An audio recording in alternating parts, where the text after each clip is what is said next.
Saudari, saudaraku dimanapun Anda berada, bertemu kembali dengan saya Romo Tino SSCC di dalam catatan pesiarah. Di dalam perjalanan hidup kita, beranikah kita untuk tetap berbuat baik meskipun kita terluka? Jika kita mampu, berarti kita sudah menghidupi apa yang dimaksud oleh Yesus untuk menjadi murid-Nya. Sebelum kita mendengarkan permenungan dari catatan pesiarah, marilah kita membuat tanda kemenangan Kristus. Dalam nama Bapa dan Putra dan Roh Kudus. Amin.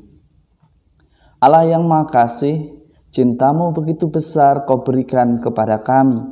Ajarilah kami untuk selalu berani mewartakan kebaikan, meski kami harus dikejar-kejar oleh rancangan kejahatan, oleh rancangan kebencian, tetapi bantulah kami untuk tetap mewartakan kasih-Mu yang begitu istimewa bagi semua orang. Demi Kristus pengantara kami. Amin.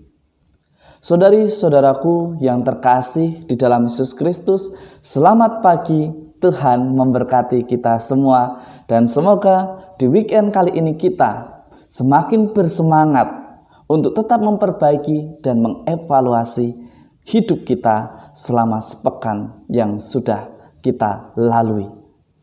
Hari ini sangat menarik bacaan dari Mika. Kita diajak untuk merenungkan kembali, kita diingatkan kembali bahwa setiap perbuatan jahat akan membawa konsekuensinya. Jangan kita mau berbuat jahat tetapi kita tidak mau menanggung konsekuensinya. Mika mengingatkan kepada kita, Allah begitu mencintai kita, Allah begitu menghargai ciptaan yang paling luhur, yaitu kita manusia, karena diciptakan secitra dengan Allah.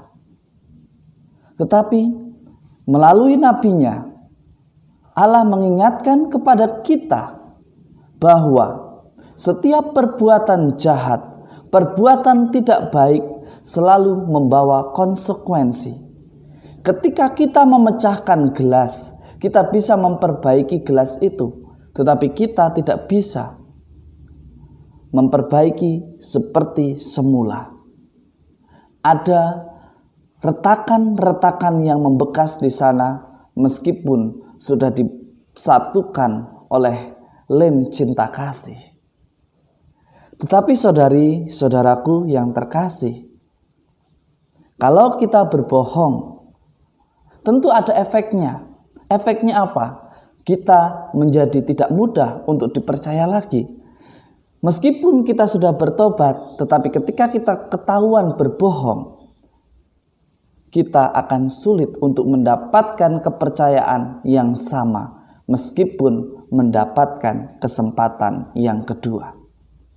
Di dalam kesetiaan membangun rumah tangga, di dalam kesetiaan dengan pasangan hidup, ketika kita menjadi tidak setia, maka jangan heran kalau pasangan hidup kita seringkali menaruh rasa curiga kepada kita, karena kita telah melanggar janji suci kesetiaan itu. Menjadi hal sangat wajar bagi kita untuk selalu mengevaluasi, memperbaiki diri. Tentu setiap dari kita, kamu, saya, kita semua pernah melakukan kesalahan. Tetapi bukan berarti kita luput atau kita terbebas dari konsekuensi dari perbuatan salah kita. Kita mesti belajar untuk menanggungnya. Itulah murid Kristus. Berani bertanggung jawab atas perbuatan yang dilakukan. Di dalam Injil hari ini sangat menarik juga.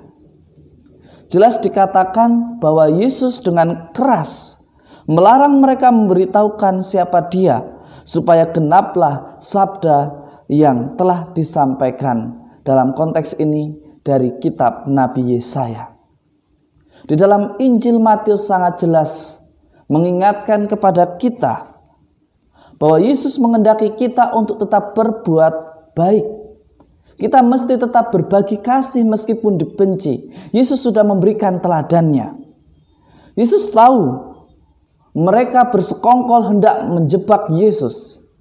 Mereka tahu bahwa Yesus pun menjadi sumber kesembuhan dan sumber mukjizat karena Dia adalah Tuhan. Tetapi lihat, mari kita belajar daripadanya. Meskipun Yesus banyak orang membenci, meskipun Yesus banyak orang dicaci maki, tetapi Yesus tetap mewartakan kebaikan. Meskipun perbuatan-perbuatan yang dilakukan oleh Tuhan Yesus itu dibenci begitu banyak orang, tetapi Yesus tetap melakukannya. Yesus tetap bersedia melakukan apa yang menjadi rencana Allah atas hidupnya. Jelas dikatakan di dalam Injil Matius hari ini sebagai pengulangan dari kitab Nabi Yesaya.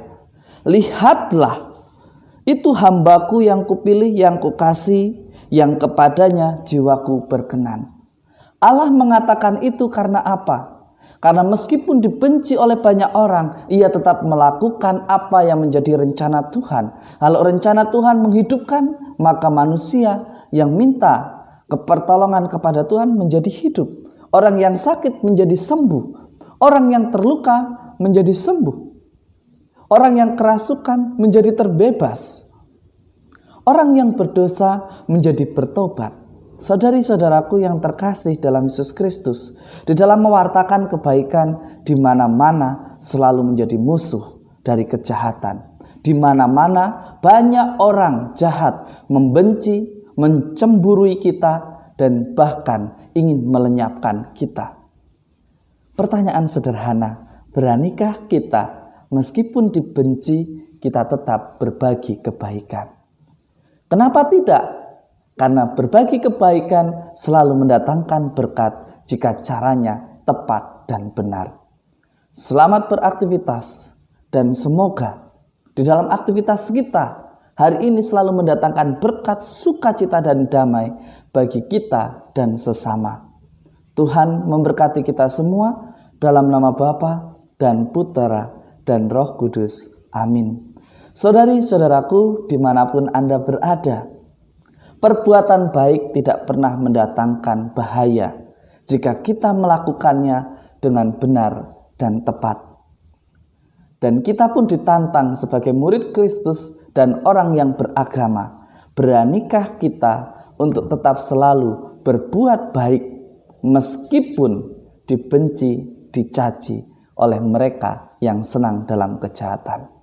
Jangan takut, Tuhan menyertai kita semua. Amin.